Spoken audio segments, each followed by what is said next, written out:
Do you think it hurts? Hurts? I could feel Savathun behind my eyes when she reached into my mind. What do you think these Hive feel when we reach into theirs? I also find the Scion's methods unsettling, but they can uncover Savathun's plans more efficiently than I ever could. Better to just put them out of their misery. Keitel believes these Hive might hold deeper secrets. Do not make the mistake of thinking these things deserve your sympathy. Even though they have the light. Maybe you were the wrong person to put on this assignment. They may be our enemies, but this feels like a new low for the Vanguard. For Zavala. Watch your mouth. You New Light see Zavala as some toothless diplomat, but you wouldn't believe what he sacrificed to become the man he is. Someone who will make the hard choice, and make sure his people understand why. Then I can't wait to hear the speech about all this. You want a speech? Today the Vanguard did what had to be done. Mercy prevailed. Speech over. Say it a little louder. I don't think this guy could hear you. This doesn't look like mercy to me. Then you're not looking hard enough.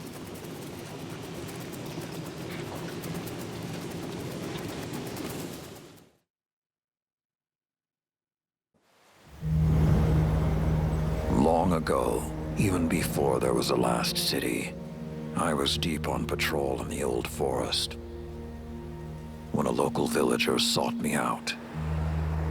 They asked me to catch a thief.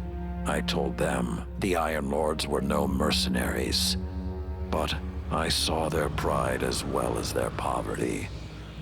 When they offered me a loaf of black bread instead of coin, I agreed. Just before sunrise, I caught my thief. A young girl, stealing what she could carry. Food when she could find it, coin when she couldn't, weapons to protect what she had taken. There was no fear in her eyes. She said the bandits in the forest ordered her to steal in exchange for protection. The penalty for theft in those times was death. Instead, I pulled the crest from around my neck and pressed it into her hands. I told her the wolves would protect her. In a settlement rich with stolen supplies, I found the bandits and cut them down. 38 lives to spare one.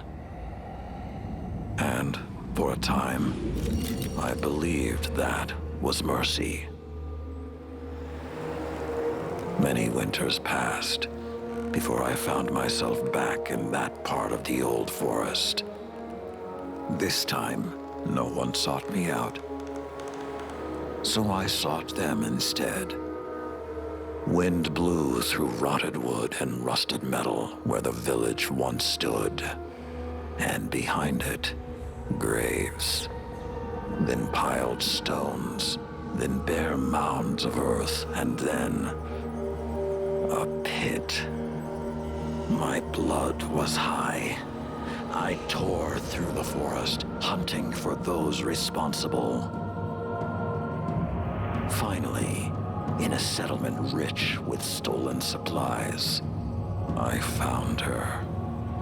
A lightless woman with my crest around her neck. There was no fear in her eyes.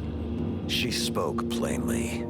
When the villagers could no longer tithe, her wolves no longer protected them. She bled them dry, and when they had no more to give, she sent in her men, unleashed her wolves. Mercy to an enemy cannot come at the cost of mercy for their victims. The right path isn't always easy to find. But once you do, the only question is whether you're strong enough to walk it.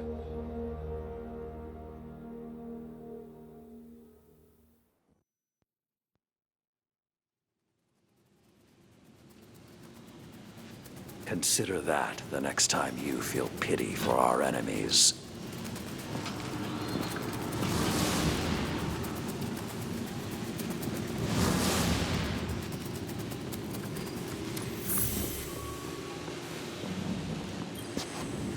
Guardian, over the last year, friends and advisors within the last city have fallen victim to psychic manipulation. Those losses and the rediscovery of the Crown of Sorrow meant that we had to develop psychic countermeasures. So I authorized the deployment of this containment unit, developed by Kaito Scions, for psychic analysis of the Hive. The machine can hold the Hive in a painless limbo, neither alive nor dead. This allows Scion operatives to examine their minds, gleaning the information we need. After everything that happened to Osiris, it makes me uncomfortable to rifle through their brains like this. But Guardian lives are at stake. You will be our boots on the ground, and Lord Saladin will oversee the operation to ensure everything goes smoothly. We'll only have this asset for a limited time, so make it worthwhile. Good luck.